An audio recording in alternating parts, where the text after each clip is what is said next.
Bienvenidos a Los Misterios de Rodo, el podcast donde contamos todas las historias que ocultan enigmas. Hoy episodio número 10, Robledo Puch. Carlos Robledo Puch, el monstruo con cara de niño. Carlos Eduardo Robledo Puch nació el 22 de enero de 1952 en la localidad de Olivos, en Buenos Aires, Argentina. Hijo único de José Robledo y Aída Puch. Era el niño mimado de sus padres y su abuela, contradiciendo todos los patrones tradicionales de los asesinos seriales. Carlos creció dentro de una familia común, de clase media y religiosa. Tenía gran facilidad para el estudio, tocaba el piano, hablaba alemán y también podía conversar en inglés con cierta soltura. En la escuela nunca llamaba la atención, si bien resultaba un poco antipático, y en el barrio jugaba al fútbol como todos, aunque era uno de esos que siempre se enojaban por cualquier cosa, por lo que amistosamente le decían leche hervida. En síntesis, Carlos Eduardo era un chico promedio, chico normal. Así arrancamos. Pachero el pibe, ponele, carita de ángel. Tremendo, amigos, tremendo, porque claro, tenía una carita de nene y así como lo veías, sanguinario, sangre fría, mataba por la espalda. Una cosa impresionante. Tengo un dato muy curioso, porque estuve estudiando un poquitito más allá del libro sobre la vida de Carlos Robledo Puch, y al parecer, si vamos un poquitito en su árbol genealógico, él es descendiente de un tal Dionisio Puch. ¿Quién es Dionisio Puch? Dionisio Puch Velarde fue un militar argentino, digamos una especie de prócer, que fue también gobernador de la provincia de Salta 2 veces. Ese hombre tenía una hermana, o sea, Dionisio Puch tenía una hermana que se llamaba Carmen Puch de Güemes, que salió con Martín Güemes, ese sí prócer de la patria. Entonces tenía cierto parentesco Robledo Puch con Dionisio, seguro, era descendiente directo.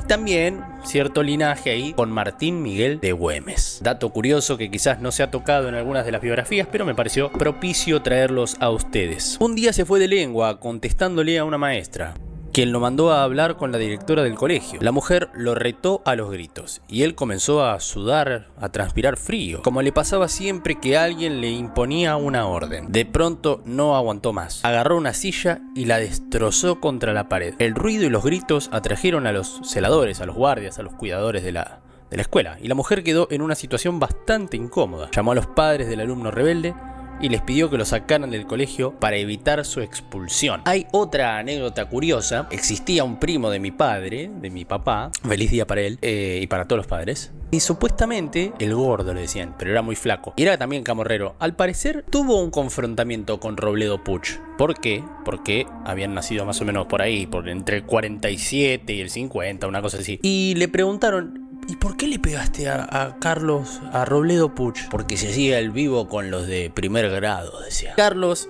inició su carrera delictiva en compañía de un compañero del colegio, Jorge Antonio Ibáñez. Comenzó a robar casas pequeñas, más a modo de desafío que por necesidad de dinero. Le gustaba la adrenalina de robar y salirse con la de él. Así que estuvieron algún tiempo robando hasta que un día decidieron concretar un plan un poco más arriesgado: el asalto de una joyería. Ya, claro, acá un nivel 2, digamos, de dificultad. Decidieron concretar un plan, este plan más arriesgado. Y todo salió bien y repartieron en partes iguales las joyas y los relojes conseguidos. Pero como no entendían demasiado del tema, solo habían sacado cosas de poco valor. Claro, fueron a robar, no tenían mucho conocimiento sobre la joya y se ve que afanaron las más baratas, dejaron las más caras. Robledo, que ya había cumplido los 17, se dijo que debía apuntar más arriba. Robó una moto y para hacerse notar inquietó con ella a todo el barrio, arreglándola en la vereda de su casa y poniendo el acelerador a fondo para irritar a los vecinos quejosos.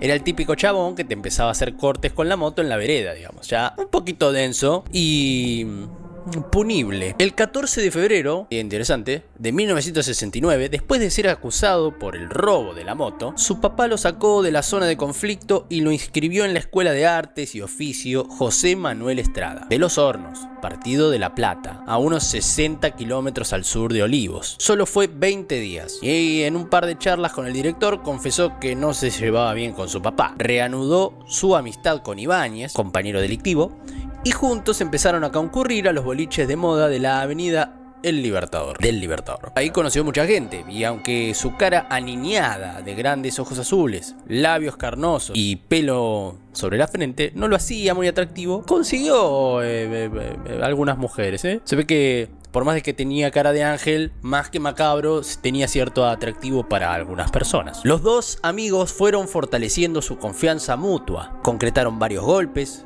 casi todos en la calle, y Robledo se fue envalentonando. Sin saber que Ibáñez también actuaba por su cuenta, decidió realizar un experimento personal. Comenzó a robar coches. Prefería los Torino, por los que le pagaban unos 400.000 pesos. Su familia parecía estar enterada de sus andanzas, aunque guardaba cierto silencio. Robledo, que había sido siempre un muchacho reservado, comenzó a jactarse de su audacia, manifestando que le esperaba un gran futuro. En sus salidas nocturnas con Ibáñez, se mostraba más seguro de sí mismo, y las mujeres empezaron a preferir su compañía. El 10 de enero de 1970, mientras sus padres estaban de viaje, decidió abandonar para siempre la casa familiar. En 9 días iba a cumplir 19 años. Quería festejarlo. Cuando cumplió 20, compró a medias con Jorge Antonio un Fiat 600 que, según acordaron, él conduciría. Manejaba a toda velocidad. Participaba en picada y lo dejaban furioso por no tener un auto más potente. Una noche, mientras tomaban una copa, establecieron un nuevo acuerdo. Ibáñez sabía que el proyecto era peligroso y propuso un juramento. Robledo no tuvo problemas en aceptar. La noche del 3 de mayo, llegaron a la calle Ricardo Gutiérrez al 1500, en Olivos. Por la pared de una estación de servicio saltaron al techo del baño de un comercio de venta de repuestos para automóvil. Entraron por una pequeña abertura. El encargado y su mujer dormían profundamente en camas separadas, y junto a ellos también lo hacía una hija del joven matrimonio. Bianchi nunca volvería a despertarse. Robledo le pegó 2 balazos antes que supiera que los asaltantes estaban en su dormitorio. La escena de la película es muy cruda.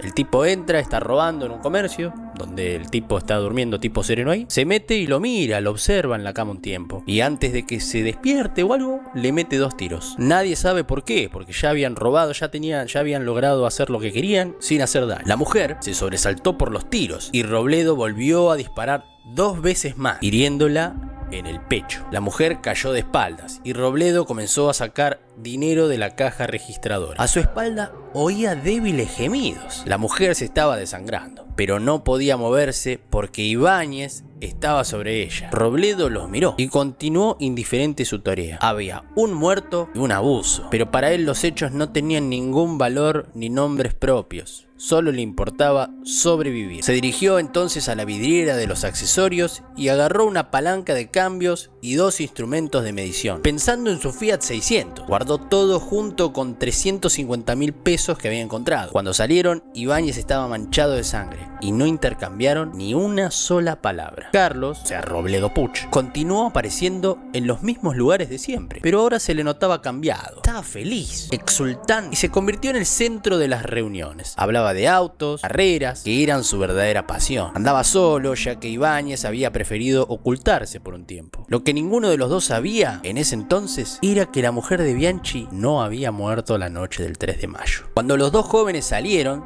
se había arrastrado hasta la habitación de servicio de la esquina para pedir auxilio y logró hablar con un hombre de pelo largo. Tremendo está el libro, ¿eh? El libro es Asesinos seriales, las mentes más siniestras de la historia, edición ampliada, volumen 1 y está volumen 2, del autor Néstor Durigon. La cuestión es que esta mujer, la mujer de Ibáñez, logró pedir auxilio. 12 días después de su primer golpe importante, 15 de mayo, Ibáñez y Robledo llegaron a Enamour, un bar que estaba muy de moda en Olivos. En el fondo tenía un jardín que daba al Río de la Plata, y desde ahí forzaron una ventana por la que entraron sin ser vistos al edificio. Revisaron minuciosamente por todas partes y lograron reunir casi 2 millones de pesos. Cuando se retiraban, Robledo vio una puerta cerrada y la abrió para mirar qué había dentro. 2 hombres, Pedro Mastronardi y Manuel Godoy, dormían su último sueño. Robledo les disparó varias veces. Cuando le preguntaron por qué los había matado, respondió: ¿y qué querías? ¿Que los despertara? A partir de entonces, la pareja se sumergió definitivamente en el vértigo. No pretendían ser hombres distinguidos como los criminales de guantes blancos. Eran unos vulgares asesinos y lo sabían a la perfección. Tal vez porque ya comenzaban a intuir que su manera de vivir iba a terminar devastándolos. Hasta acá habían conseguido escapar siempre sin problemas, pero eran conscientes de que una simple circunstancia, un mínimo error, podía determinar su fin. Decidieron ponerlo todo en juego. Igual que la vida de quienes cruzaron en su camino. Los centros nocturnos se acostumbraron a ver sus caras todos los días y se complacían acumulando todo el dinero que volaba desenfrenadamente de sus manos. Pero el dinero se les acabó. Fue entonces cuando conocieron a Héctor Somoza, un chico de 17 años que trabajaba en la panadería de su mamá. Robledo lo conocía desde antes. Había conversado unas cuantas veces, habían ido juntos a los balnearios el verano anterior. Iniciaron a Somoza de la misma manera que Ibáñez había iniciado a Robledo. Robaron algunas motos y Somoza un día se apareció con un revólver. A Jorge Antonio no le gustaba el nuevo socio, no le tenía confianza. Héctor vivía con su madre y una hermana en Olivos, trabajaba todo el día en la panadería y solo era un chico formal que estaba cansado de la rutina. No era como ellos, un criminal. Robledo e Ibáñez discutieron y este se salió con la suya. En la visita del 24 de mayo al supermercado Tanti no llevaron de invitado a Somoza, pero sí a su revólver, que llegó en manos de Robledo. Como no estaban seguros de que el techo pudiera abrirse con facilidad, llevaron una barreta y una cuerda de nylon para descender. Ibáñez se quedó de campana y Robledo hizo el trabajo sucio, como siempre. Cuando el material cedió, entraron resguardados por la oscuridad y tratando de no derribar las montañas de latas de conserva y llamar la atención del vigilante, Juan Scatone. Pero este se despertó y fue a ver qué estaba pasando. Robledo se agazapó y disparó 2 veces. Scatone se derrumbó. En las cajas había 5 millones de pesos. Destaparon una botella de whisky y brindaron en las sombras. Les estaban esperando 20 días de diversión corrida. Revisaron al muerto y encontraron la llave de la puerta del personal. Salieron repletos de billetes y se fueron en moto que la habían dejado ahí cerquita. Robledo vivía en un hotel del barrio Constitución y no tenía demasiado interés por las mujeres, aunque no le costaba esfuerzo conseguirlas. Por el contrario, Ibáñez le gustaba demasiado, como es entonces Virginia Rodríguez, una adolescente de 16 años. La noche del 13 de junio, Ibáñez fue al hotel en busca de su amigo para invitarlo a dar un paseo. No tenían coche porque Robledo había chocado el Fiat 600 y lo había tenido que vender a la mitad de precio y eso lo tenía deprimido. Mirá las cosas que deprimían a este tipo, se cargaba 20 millones de personas, 3, 4 durmiendo, pero le ponía mal no tener el autito. Ibáñez le pidió que lo esperara en una pizzería y minutos más tarde regresó con un Dodge Polara. Lo estacionó, entró a la pizzería y llamó apresuradamente a Robledo. Tenían que irse lo más rápido posible. Le había disparado un policía. Esa fue la única vez que Jorge disparó por su cuenta y esperaba un premio por su audacia. Virginia Rodríguez le pidió a Robledo que se la consiguiera. La encontraron esa misma noche. Robledo con su revólver en la mano la convenció de subir al auto y pusieron rumbo a la ruta panamericana. Ibáñez, que iba conduciendo, se estacionó a un costado del camino, se pasó al asiento trasero y comenzó a desnudar a la muchacha a pesar de su resistencia. Robledo bajó del auto y se sentó a esperar tranquilo. Cuando los vio bajar del auto, se puso de pie y comenzó a acercarse. Ibáñez le ordenó a la chica que se fuera. Virginia empezó a correr. Ibáñez le ordenó a Robledo que le disparara. Carlos gatilló 5 veces, mucho más de lo necesario. Después se acercó al cuerpo caído y lo revisó. Encontró 1.200 pesos en la cartera. Se subieron al vehículo y se fueron a toda velocidad, pero apenas habían recorrido un par de kilómetros cuando chocaron un cartel indicador. No pudieron hacer arrancar el auto nuevamente y lo dejaron abandonado. Se terminaron tomando el colectivo 215. Hasta acá espero que me puedan seguir sin haber vomitado. Tiempo después, Robledo reunió el dinero suficiente para comprarse el Dodge GTX que deseaba. Es un autazo ese, si es el que yo creo es un autazo. Tiene 2 puertas, o sea, tipo coupé, impresionante. Estaba feliz con esa máquina poderosa y se sentía invencible en los semáforos. Pero a Ibáñez se le seguían antojando mujeres y su demanda era cada vez más reiterada. Todo era como un juego. Elegían y tomaban lo que estaba al alcance. El 24 de junio esperaron a Ana María Dinardo, una aspirante a modelo de 23 años que había ido a visitar a su novio que trabajaba en la discoteca Catoa. Ni bien salió del lugar, la encararon. Según dijo Robledo en sus declaraciones posteriores, les alcanzó con mostrarle una billetera con 250.000 pesos para que la chica subiera al auto. Tomaron la Panamericana hasta el mismo lugar donde 11 días antes habían dejado el cadáver de Virginia. Ibáñez se pasó al asiento trasero, pero la muchacha lo contuvo diciéndole que estaba indispuesta. y sugirió una cita para otro día. A Jorge no le importaba nada. La desvistió y intentó abusar de ella. Ana María, que aparentemente practicaba artes marciales, se defendió y furiosamente Jorge tuvo que darse por vencido y dejarla vestirse, pero se guardó como trofeo la ropa interior de la chica y le ordenó que se fuera. La muchacha alcanzó a caminar unos pasos antes que Robledo le metiera 7 balazos en la espalda. Después se acercó y le sacó 5.000 pesos y un encendedor. Antes de subir al auto se detuvo, miró el cuerpo de la chica a lo lejos, tomó puntería y le destrozó una mano de un balazo. Ibáñez observó actuar a su amigo y por primera vez sintió miedo. Para él fue la última aventura. Jorge Antonio Ibáñez murió el 5 de agosto en un accidente automovilístico. Viajaba junto a su amigo Robledo Puch y se estrellaron. Siempre quedó la sospecha de que Robledo haya matado a su cómplice simulando el accidente. Nunca se supo la verdad. Entonces le llegó la oportunidad a Héctor Somoza, el pibe que no era de la simpatía de Ibáñez, pero que Robledo le tenía cierta estima y había invitado a delinquir. El muchacho consiguió 2 revólveres y el 15 de noviembre junto con Robledo se introdujeron en el supermercado Rolón de la localidad de Bolonia. Con el método clásico, Robledo abrió el techo y bajaron con la ayuda de una manguera de plástico. En medio de la oscuridad comenzaron a buscar el dinero. El tiempo corría y no hallaban la recaudación por ningún lado. Furioso, Robledo fue abriendo una tras otra las puertas en busca de las cajas de seguridad. Todo fue inútil. Lo único que encontró fue el vigilante Raúl del Bene, dormido. El hombre se levantó al escuchar que alguien entraba a su cuarto. Cuando miró a la puerta, Robledo le metió un tiro y lo mató. Aunque siguieron revisando, no encontraron ni una moneda. Indignado, Somoza comenzó a patear todo lo que encontraba a su paso. Robledo tomó un teléfono y se lo dio a su cómplice como regalo para su madre. Al día siguiente, la madre de Héctor recibió conmovida el insólito obsequio y le dijo a su hijo que debería ser tan bueno como Carlos. Apariencias. Somoza estaba desesperado por hacerse de unos pesos. Su incorporación a los negocios había resultado un fracaso. En una rápida inspección del lugar decidieron dar el próximo golpe 2 días después, el 17 de noviembre, en la agencia de automotores Pasquet. En esa oportunidad, Robledo y Somoza encontraron apenas 90.000 pesos. Robledo empezó a creer que su nuevo compañero le traía mala suerte. Esa noche, el vigilante Juan Carlos Rosas dormía junto a una fosa del taller. Robledo se le acercó por detrás de un coche y lo mató de un tiro. El 25 de noviembre, Robledo y Somoza entraron en la concesionaria Puig Martí y compañía. Robledo ya la conocía porque había ido tiempo atrás con su madre a comprar un auto. Lo pagó al contado y detectó al lugar donde estaba empotrada la caja de caudales. Nunca se olvidó de dónde estaba. Ahora, armados con sus revólveres, los 2 jóvenes entraron al salón y sorprendieron al vigilante, Serapio Ferrini. Somoza lo golpeó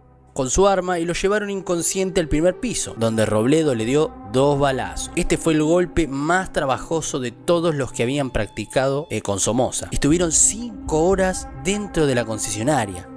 Con un soplete abrieron la caja y consiguieron 1.000.000 de pesos. Escaparon en un Chevy que luego abandonaron. La primera señal apareció en el diario Clarín del 4 de febrero de 1972. Decía así, un temible sindicato del crimen opera en la zona norte. Asesinan vigilantes para robar empresas. La policía estaba convencida de que se trataba de elementos experimentados y de extrema peligrosidad. Otra fotito del pibe, ahí.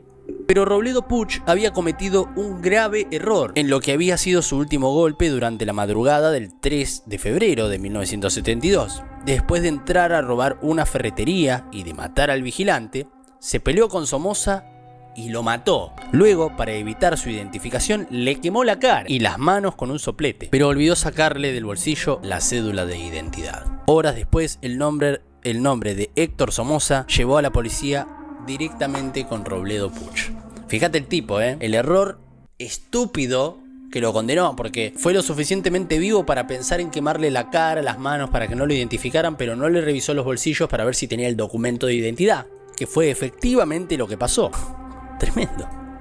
Desde su detención, volvió a estar en libertad una sola vez. Fue en julio de 1973 cuando se escapó de la cárcel, hasta que lo encontraron en un bar. Cercado, tuvo miedo por su vida, pero sabía que su nombre ya era una marca registrada. No me maten, soy Robledo Puch. Su imagen de niño confundido y desorientado dio origen a los títulos que acompañaron su fotografía en los periódicos durante todo el proceso: La bestia humana, El muñeco maldito, El monstruo con cara de niño. El 3 de enero del 2013 pidió por tercera vez su excarcelación, argumentando que su pena ya estaba agotada. La justicia siguió sin otorgarle la libertad, y el 27 de marzo del 2015 la Corte Suprema de Justicia de la Nación rechazó un recurso presentado contra la sentencia anterior. El 10 de mayo del 2016, llevando 44 años preso, Robledo Puch salió de prisión por un día, escoltado ida y vuelta por una decena de efectivos. Fue llevado a la asesoría pericial de San Isidro para ser sometido a una serie de exámenes médicos